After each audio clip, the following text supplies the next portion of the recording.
I'm Andrew Huberman, and I'm a professor of neurobiology and ophthalmology at Stanford School of Medicine. And now, my conversation with Dr. David Buss.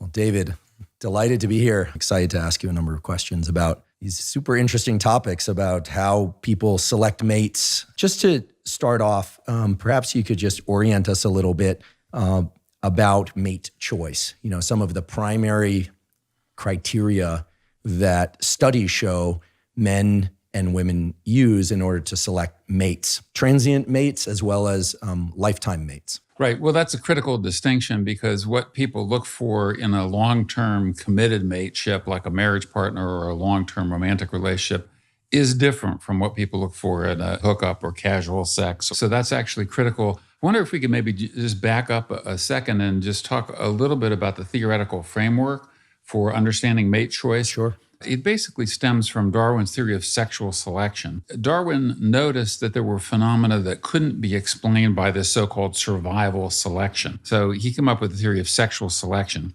which deals not with the evolution of characteristics due to their survival advantage, but rather due to their mating advantage. And he identified two causal processes by which mating advantage could occur. One is intrasexual competition. And the logic was whatever qualities led to success in these same-sex battles, those qualities get passed on in greater numbers. And so you see evolution, which is change over time, and increase in frequency of the characteristics associated with winning these, what Darwin called contest competition. Now we know that the logic of that is more general now and involves things like, in our species, competing for position and status hierarchies.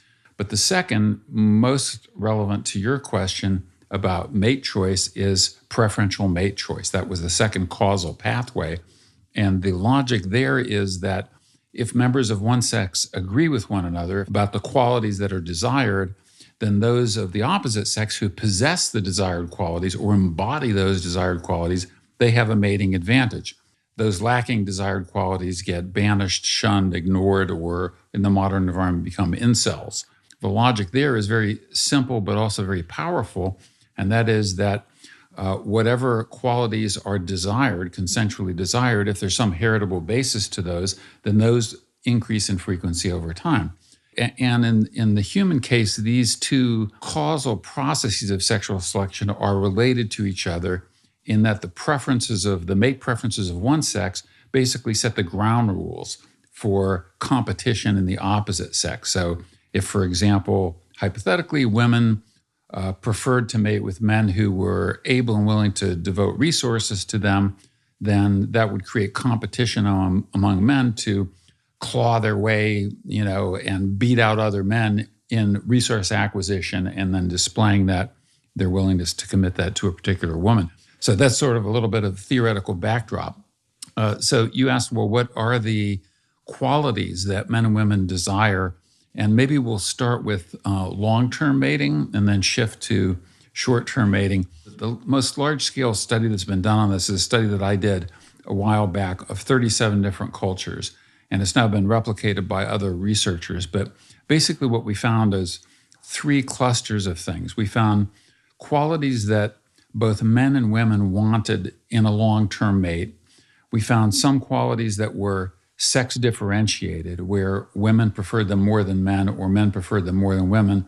And then we found some attributes that were highly variable across cultures in whether people found these as desirable or indispensable or irrelevant. So if you talk about universal desires, so things that men and women share, things like intelligence, kindness, mutual attraction and love, good health, dependability, emotional stability, although there's a bit of a sex difference there with women preferring it a bit more than men. So you go to anywhere in the world, and these are qualities that people universally desire in long-term mates. Sex differences. So sex differences basically fell into two clusters. So women more than men prioritized good earning capacity, slightly older age, and the qualities associated with resource acquisition. So these are things like a man's social status. Does he have drive? Is he ambitious? Does he have a good long-term resource trajectory is one way that I like to phrase it, because Women often, they don't look at necessarily the resources that a guy possesses at this moment, but what is his trajectory? Women attend to the attention structure. So the attention structure is a key determinant of status. So the people who are high in status are those to whom the most people pay the most attention. Hard work, ambition, does he have clear goals, or is he in an existential crisis, not knowing what he's going to do with his life? Also, women use what's called in the literature mate choice copying. So we've done studies where you just take a guy, photograph him alone, versus take the same guy, put an attractive woman next to him, or put two women next to him, and women judge exactly the same guy to be much more attractive if he's paired with women. From an evolutionary perspective, it's reasonable that women would prioritize these qualities because of the tremendous asymmetry in our reproductive biology, namely that fertilization occurs internally within women. Women bear the burdens of the 9-month pregnancy, which is metabolically expensive, as well as creating opportunity costs in terms of mobility and solving other tasks that people need to solve in the course of their lives. And so one way to phrase that is that the costs of making a bad mate choice are much heavier for women when it comes to sexual behavior, certainly, because the benefits correspondingly of making a wise mate choice are higher for women in the sexual context. But as I said, we have mutual mate choice in our species. And so what do men value more than women? Physical attractiveness. So physical appearance provides a wealth of information about a person's health status, but also provides for men a wealth of information about a woman's fertility, her reproductive value. Now, not that men think about that consciously. I mean, men don't walk down the street and see a woman and think, oh, I find her attractive because I think she must be very fertile. They just find those cues attractive. We know now, based on the last 20 years of scientific studies, that the cues that men find attractive in women are not at all arbitrary. Things like clear skin, clear eyes, symmetrical features, a low waist-to-hip ratio, full lips, lustrous hair. All these are qualities that are associated with youth and health, and hence have evolved to be part of our standards of attractiveness. And so it's not just that men are these superficial creatures who evaluate women on the basis of appearance. There's an underlying logic to why they do so. And as I said, relative youth, this age thing is one of the largest sex differences you find in long-term mate selection, with women preferring somewhat older men and men preferring somewhat younger women. It's also expressed in preferences. So say a 25-year-old man would, say, prefer a woman who's 20 or in her early 20s. 35-year-old man might prefer a woman who's in her late 20s or early 30s. 50-year-old man might prefer a woman who's, say, 35 to 38. So marriage and long-term mating are things other than reproductive unions in the modern environment. And if you get too large an age gap, then essentially you're in different cultures. And if the cultural gap gets too large, you don't understand each other. Could you tell us about how men and women leverage deception versus truth-telling and communicating some of the things around mate choice selection? Yeah, well, so basically, both men and women do deceive. So we have the modern cultural invention of online dating. People do lie, but they lie in predictable ways. They lie in ways that attempt to embody the mate preferences of the person they're trying to attract. Both sexes post photos that are not truly representative of what they actually look like. So they might post photos of themselves when they were younger, or they're even advice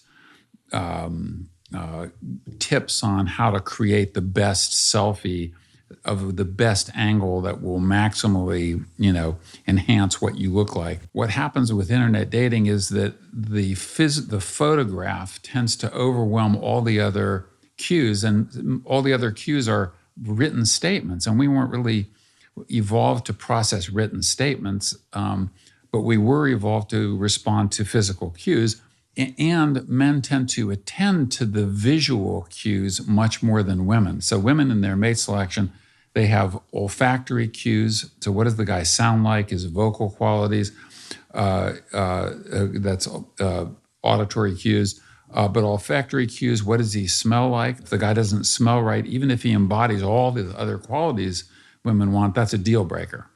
And so I encourage people just, stop with the 100 texts back and forth or messaging and meet a person for a cup of coffee. And then, of course, some qualities you can't assess even with a half-hour interaction. You can tell a lot, but things like emotional stability, which is absolutely critical in long-term mating, is to do something like go on a trip together, take a vacation, and where you're even in an unfamiliar environment where you have to cope with things that you're not familiar with. And one of the hallmarks of emotional instability is how they respond to stress.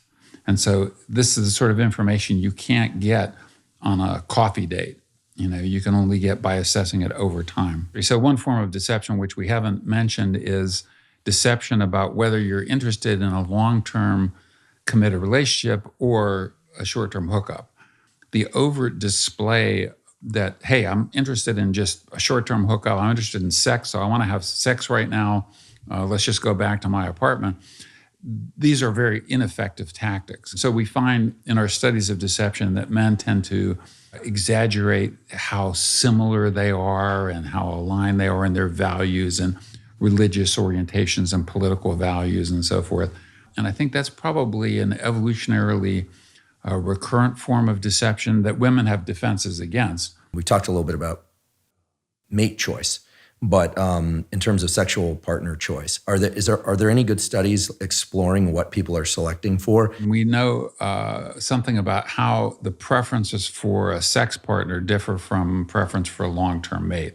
There is overlap, of course, but one thing is physical appearance. So physical appearance for women becomes more important in short-term mating. So those physical attributes are more important for women.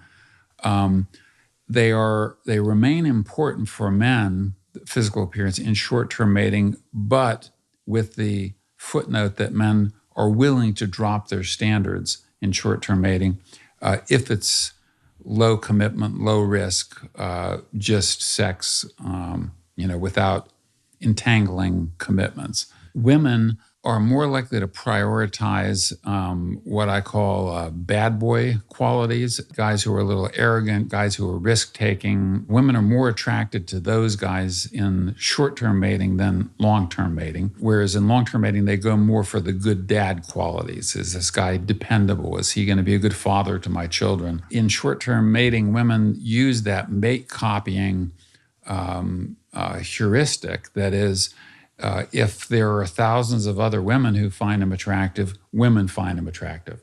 And so that's why you have the groupie phenomenon. If you took like a still photo of some of these rock stars and asked women how attractive the guy is versus tell him he's a famous rock star and showed the thousands of women screaming at him, they judge him entirely differently. This is just an illustration of how circumstance-dependent women's mate attraction is for guys. It depends on, his status, the number of women that are attracted to him, the attention structure, how he interacts with a puppy. Whereas for men, it almost doesn't matter.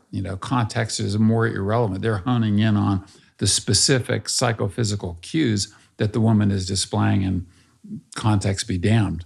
What's known about jealousy in men versus women? And we hear, or I've heard at some point, that a large fraction of homicides are the consequence of jealous lovers. That's the darkest angle of all this. But in evolutionary psychology context, what is jealousy? Jealousy is an evolved emotion that serves several adaptive functions. Okay, once you have long-term mating, you need a defense to prevent or preserve the investment that you've made and are making in long-term mateship. And so jealousy serves this mate guarding function, if you will, or mate retention function. And so jealousy gets activated when there are threats to that romantic relationship. The threats come from many sources. So they could be you detect cues to your partner's infidelity or cues of a lack of an emotional distance between you and your partner. So that's one set of cues. But then there's another set of interested mate poachers. So, if you're mated to someone who's desirable, which many people are, other people still desire them. So jealousy motivates people to be attentive to potential mate poachers. Even if there are no mate poachers and no cues to infidelity, if a mate value discrepancy opens up in a relationship. So colloquially, people say things like, he's not good enough for you, or I think you could do better. So people implicitly have a notion of relative mate value and discrepancies therein. Okay, but discrepancies can open up where none previously existed. So you get fired from a job all of a sudden, and most people are very understanding and forgiving about that if it's not too long. But you go 6 months, 8 months, people start having problems. Or someone's career takes off. Let's say a woman becomes a famous singer or actress or a man does.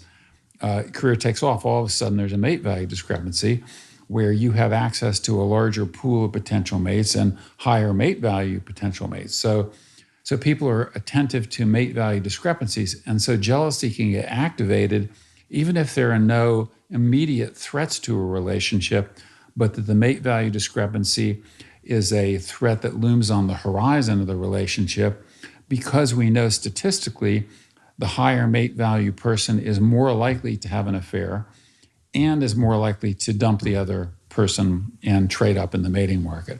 And then what people do about it depends on what their options are. And people do things that in my published scientific work, I say range from vigilance to violence. And that can include stalking, following, hacking into iPhones or computers, monitoring the behavior of mate poachers, looking at eye contact between other men and your partner.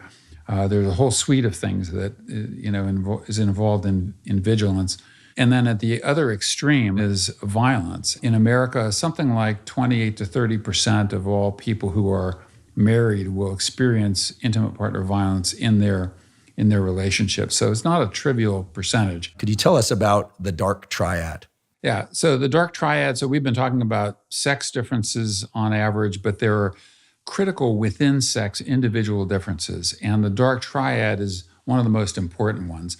The dark triad consists of 3 personality characteristics. So narcissism, Machiavellianism, and psychopathy. If you combine these qualities, you have some very bad dudes. And I say bad dudes because men tend to score higher in these things than women. Why is this important? Well, it's important in the mating context because those who are high on dark triad traits tend to be sexual deceivers, for one. So they're very often very charming, very good at seducing women and then abandoning them.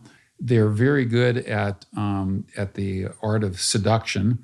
They are also tend to be serial sexual harassers and sexual coercers. And so if you combine dark triad traits with the dispositional pursuit of a short-term mating strategy, that's an especially deadly combination. That's when you get sexual harassment, sexual coercion. It's a subset of men who commit the vast majority of these acts of sexual violence. You mentioned stalking briefly. Maybe we could just talk about some of the less known features about stalking. I think I once heard you give a lecture where you said that one of the scariest things about stalking is that sometimes it works. Yes, yeah. So, stalking has multiple motivations, but one of the most frequent motivations is a mating motivation, where either there's a breakup and the woman dumps the guy, and the guy doesn't want to get dumped. He wants to maintain a relationship with her. And I should say that And when it comes to criminal stalking, there's a huge sex difference. About 80% of the stalkers tend to be men, about 20% women. So there are women stalkers, but they're about a fourth the number compared to men.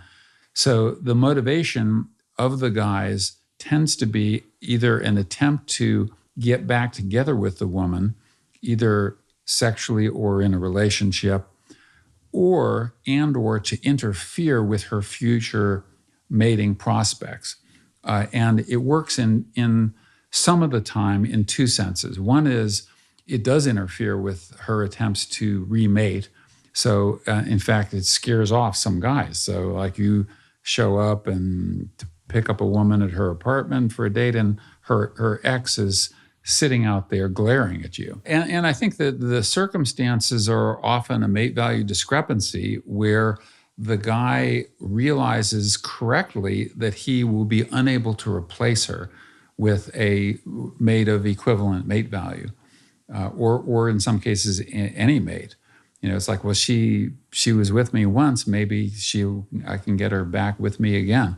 I mean, another thing we found, we did a study of 2,500 victims of stalking. This is with Josh Duntley, a former student of mine who's now a professor in a criminology department. And what we found is there were large differences between the stalker and the victim of the stalker, where the stalker tends to be much lower in mate value than the victim. And so basically it's typically the woman who realizes she can do a lot better on the mating market, and the guy realizes I am never going to be able to replace her with a woman of equivalent mate value, and so I'm going to use this last-ditch desperate measure to try to get her back, and occasionally it works. I realize it's not your specific area of expertise, but these days there's a lot of discussion about how early childhood attachment to parents influences mate choice later on. Is there anything interesting about about childhood attachment strategies vis-a-vis stability of long-term partner choice, or is that too big of a leap for us to make here? Yeah, well, I mean, I can offer some sort of informed speculation about it. A secure attachment style, if both partners have a secure attachment style, that's conducive to a long-term mateship. Avoidant attachment styles, avoidant people tend to have more difficulty with intimacy and also higher probability of infidelity. And anxious attachment style, I don't know, can create problems of its own, in the overly clingy, dependent, absorbing, what I call high relationship load. What is the baggage that someone brings to the relationship? Yeah. How should one frame all this? So I imagine a number of people listening are in relationships or would hope to be in a relationship. In terms of understanding what we are selecting for consciously or subconsciously, it seems like there are common themes. It's people want to feel attractive and attracted. People want to make sure that there's stability of the relationship. So when we hear about security, oftentimes I think of this kind of warm oxytocin, serotonin like thing. But this mate value thing seems so powerful in all this, assessing mate value. So how objective are people about assessing their own value in terms of finding, securing, and over time maintaining a relationship? Securing is dynamic because people age at different rates. Right. Is there an objective metric of this stuff? I guess you get a lot of statistics about somebody's image, and you come up with an average value based on the population. But how should people assess themselves? Because it seems like one of the features that would be very powerful for leading to happiness, of good partner selection that's stable, would be to be very honest with oneself.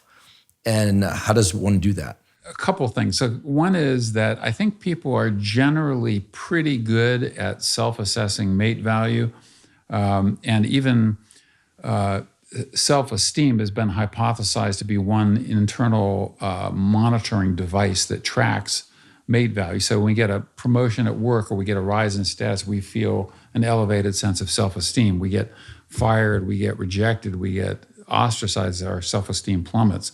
So So our self-evaluation, I think, does track mate value to some extent. There are people who overestimate their mate value, people high on narcissism in particular, and some people underestimate their mate value. Another important element is that there's consensual mate value. So that is, if you asked a group of 100 people, there's a fair amount of consensus that this person's an 8, that person's a 6. Okay, but there are also individual differences in mate value. So let's say you're into football and another partner thinks sports are stupid, then that's, someone who's also into sports is going to be higher in mate value for you. So there are these individual differences in components of mate value, which is good, because that means if everyone were going after the same people and there was total consensus on mate value, then there would be a lot of mateless people and a lot of problems in the world. And a lot of dissatisfied people. So both are important, the consensual aspects and the individually differentiated components of mate value. But in terms of accuracy of assessment, there are no good measures scientifically to do this, because it's a very complicated endeavor to assess accurately. But I think people have a good intuitive sense of people's relative mate value, especially if you're in a group and you've been able to interact with them for a long time. And one indication is, again, that attention structure. How many other people really want to mate with this person? That's a good cue that they're high in mate value. I find the work that you do incredibly interesting. I think this field of evolutionary psychology is fascinating, and I hope, I said it before, but I'll say it again, I feel like neuroscience and evolutionary psychology are nudging towards one another. I think you're absolutely right. And I think it will happen. I think it's starting to happen, and it will happen because getting at the neuroscience is getting at the underlying mechanisms that are driving the process. So, what an evolutionary perspective brings to bear is evolved function and ultimate explanation, the selective forces that created adaptations, the functions of those adaptations, and the neuroscience brings, well, what is the underlying machinery that these mechanisms are instantiated in? I'm certain that people are going to want to learn more about your work. Certainly, we will give them links to your social media and other sites. You've written a tremendous number of really interesting books. Tell us about your most recent book and maybe some of the others that, if people are interested in these topics and they want to learn more, that they could explore. Sure. Okay, so, my most recent book is called When Men Behave Badly, The Hidden Roots of Sexual Deception, Harassment, and Assault. And that book deals with conflict between the sexes, sexual conflict. And so it deals with them both in what I call mating market conflict, so some of the topics we've been talking about, deception in internet dating and things like that. Second is conflict that occurs within mating relationships, of the sort that we've been talking about as well: financial infidelity, emotional infidelity, sexual infidelity, coping with conflict within a relationship. And I actually have some suggestions for strategies for coping with conflict within a relationship. Coping in the dealing with the aftermath of breakups. So often there's an asymmetry. One person wants to break up, the other doesn't. So I talk about coping in the aftermath. And then I also talk in this book, When Men Behave Badly, about some of the darker sides of human mating, like intimate partner violence, stalking, sexual harassment, sexual coercion. So that's what that book's about. And I think it's gotten well reviewed, and people find it very useful in understanding what is otherwise a lot of baffling phenomena. Why do men and women seem at odds with each other in so many domains? Why do some of these recurrent forms of sexual conflict occur? So that's what that book's about. My previous book, so my first book, which I've had the good fortune to be able to revise a couple times, deals more broadly with human mating strategies. It's called The Evolution of Desire, Strategies of Human Mating, and gives people a broad overview of what people want in a mate, tactics of attraction, tactics of mate retention, and so forth throughout the whole mating process, serial mating, causes of divorce, and so forth. And then even more broadly, I have a textbook called Evolutionary Psychology, The New Science of the Mind, which is in its 6th edition right now, and it's the most widely used textbook in evolutionary psychology around North America and Europe, and actually it's been translated even into Arabic and other countries. So that deals somewhat with mating, but also deals with survival problems or evolved fears and phobias, issues about kin and family, extended family, friendships, social hierarchies, status hierarchies, warfare, and other topics. So the evolutionary psychology textbook is the broadest book, and then maybe the second broadest is the evolution of desire strategies of human mating. And then for those interested in conflict between the sexes, the latest book, When Men Behave Badly. Fantastic. I love your work. I'm so grateful for the clarity and depth and rigor with which you do it, and you convey it to us. I know I speak for many people when I